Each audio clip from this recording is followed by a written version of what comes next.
Throughout my entire life, I have been a planner. I love to plan things to the point where my friends and family often tease me for how much I love to plan things. And throughout my career, I have learned that not everybody is like me. So in this video, I want to talk about how to plan video content, but I want to do it in a way that gives tips to both the planners of the world and the more spontaneous crowd.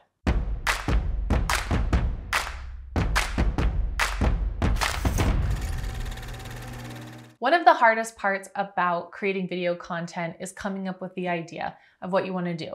Now, obviously, before you ever start a channel, you want to know what that channel is about, think about what you're able to talk about for hundreds of videos, or what kind of content you feel you can create over and over and over again and make it interesting and keep it fresh. But make it as simple as possible for you by doing keyword research. Keyword research is basically just a way for you to find out what people are already searching for. So before we ever do any sort of filming, we sit down, we do keyword research, we find out what people are looking for, questions that people are already Googling and already asking, so that we can be the answer to those questions. This way I'm not spending hours and hours thinking about what kind of video do I want to make? What do I want to talk about, during the next shoot? It's already just laid out for you. It's really simple and you don't have to do a whole lot of thinking, which is exactly what you're going to want when you're creating all of this content. So to start, let's just go to YouTube and type in a few things that have to do with my business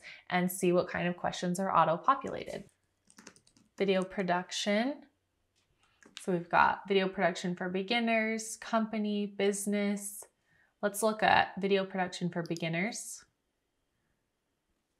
and see what other videos people have made. How to get started in video production, filmmaking 101, 5 videography tips for beginners. Now here's something you want to think about. If you're just starting out, you're not necessarily going to want to make a video with the same title as a video that has 1.4 million views, for example. The competition is just too high, right? You maybe want to find some videos that have a little bit less views so that you can rank a little bit faster. Now, if you're doing your keyword research solely on YouTube, then I wouldn't focus as much on the numbers, but as we look at some other programs, I can kind of show you what I mean. I highly recommend, as you're doing keyword research, especially if you're looking on YouTube, that you kind of pay attention to thumbnails, what stands out to you, what are your competitors doing, what seems to be working, what doesn't work for you at all, and then, it'll help you kind of find your own style as you're moving along. Let's look at video marketing. All right, 10 video marketing ideas for real estate agents. And just as you're looking at these, you can think about, what's something that I feel like I could make content on? Is this a question that I can answer? Not all of them are questions, some of them are statements, video marketing tips. So this is just a good starting place. This isn't necessarily where you're going to get your titles, but you want to take a look at your competitors. You want to see what other people are doing, get a good idea of how they're, doing their titles, what their thumbnails look like, and then figure out how it's going to work for you. The next program we're going to look at is SEMrush. Now this program does cost money, but it's really, really great for giving you specific questions that you can answer. You're going to go over to your keyword magic tool and you're going to enter your keywords. So we'll just do that same thing, video production. Then you can go over here to questions. Now one of the things we want to take a look at is your volume. Again, you don't want to pick something that's too high, because you don't want to be competing against these huge channels as you're just trying to grow. You want to pick something that you can rank first on or rank early on. So this is how many searches that they're doing per month. 480, 210, 140. Now you might be thinking, 140, that's not going to get me the amount of views I want. The idea is that you're going to get really high search on YouTube right away with these 140 people that are searching for this specific thing. But there's also other ways that YouTube is going to bring views into your video. So this is just one possible way. And for a small channel, getting 140 views right away is a great thing. So you can look at all of the different questions. How much does video production cost? Oh, I can answer that question. So I'm going to write it down and I'm going to make a video about it. There are a ton of different ways you can do keyword research. The idea is that you just want to get an idea of what people are already looking for so that you're not putting a lot of extra time and effort and thought coming up with ideas that maybe nobody even cares about at all. We do have another video that at the end, Allie does go into some other tools that she uses when she does keyword research, a lot of which are free. So go ahead and check that out here. The next thing you want to do to plan your content is create your scripts. Now, whether you're a super planner or you're the more spontaneous type, either way, I don't want you to fully script out your videos. This is a common mistake people will make. They'll even buy like a little teleprompter that they can, put over their camera or over their phone. So they're like, okay, I have this entire script and I want to say it like this. And then either A, they try to memorize it and it comes off as if they are memorizing and it's really robotic. Or B, they're reading and you can tell that they're reading what they're saying and it's just unnatural. So we don't ever suggest that you fully script out anything, no matter how good you are on camera. You can tell. YouTube is supposed to be a little bit more relaxed. It's supposed to be more conversational. You have the knowledge in your brain. You don't need to write out every single word. One thing that we'll often see is that if you spend the time to write out exactly what you want to say, when you sit down and write, there's going to be a certain finesse to it. And so you're going to think, I really like the way that I wrote that. So I want to say it like that. But you're not going to be able to say it like that. And then A, you're going to mess up and you're going to have to do that take over and over and over and over and over again. And it's going to take you an hour and a half to do just one video. And that's not going to work if you're trying to put out a lot of content.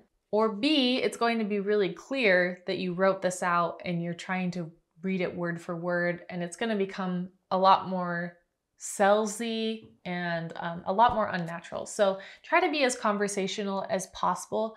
It's okay if you mess up a little bit. It's okay if you're not perfectly polished. That's kind of the beauty of social media and of YouTube, is that it's not a commercial. You're not selling. You're just offering value and information. So feel free to sort of free flow a little bit more. Now, that doesn't mean just sit down and start talking and kind of hope for the best and talk in circles and go off on this tangent and go off on that tangent. You still want to have an idea. So let me show you what my scripts kind of look like so you have an idea of how to prep your videos. I keep my scripts all together so I can kind of go from one to the next. And this is how I create a script. So I often will write out my intro a little bit more in detail than the rest of my video because there's certain points I want to hit. You want to be, pretty concise with your 7 to 15 second intro. You want to hook them. I still don't do it word for word. I just like to give myself a little bit more of an idea of what I'm going to say during the intro, because for a lot of people, the intro is the most difficult part to get through. And you don't want to get lazy on that part. You want to make sure that it's really powerful. All my scripts kind of look the same. I've got my intro, I've got a little bit of a credibility factor or a who am I factor or a story or content hook, something like that. And then from there, I just go point A, point B, point C, and then where am I leading to? What's my call to action going to be? What am I going to invite people to do at the end of the video? I want to know that from the very beginning so that I can lead them down a natural path to what I'm trying to accomplish by the end of the video. Either way, I don't just recommend going into a video all willy-nilly, because I've seen it too many times where people are like, I've got this, I've done this enough times, I didn't want to spend the time prepping. And then you get to the end of the video and you have no idea what they were trying to say. I'm sure there are some people out there that could do that and it would be just fine, but most people can't. Most people talk like this in circles, and then they start a thought and they never really finish that thought. But that thought strikes this thought, and then you never really finish that thought, and then you never come back to this first thought, and it just makes for a really confusing video. So just give yourself a pathway and an understanding of where you're trying to go and what you're trying to accomplish so that you make sure you at least hit those points. Before we ever shoot, we also have a spreadsheet that we put in, the title, The thumbnail title. We want to know what the thumbnail title is before we ever start filming. We want to know what our call to action is, kind of an idea of a descriptor of what the video is. Now, again, this is for the super planner. This is for somebody who wants to know, okay, if I'm doing a thumbnail and this is the title, I'm going to bring this prop because this prop is going to work with that. If you're somebody like that, then it's great to have all of these things planned out. The more that you can pre-plan and have ready for your filming day, the easier it's going to be.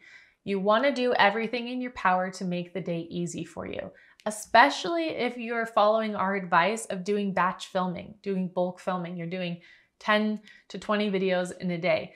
That's a lot. So the less that you have to be, looking for things between videos, the less that you're having to get up and walk around and find what you're trying to do or figure out what the next video is going to be, the easier your day is going to be. And the more that you can just focus on delivering great content as opposed to thinking about everything else that's going on around you.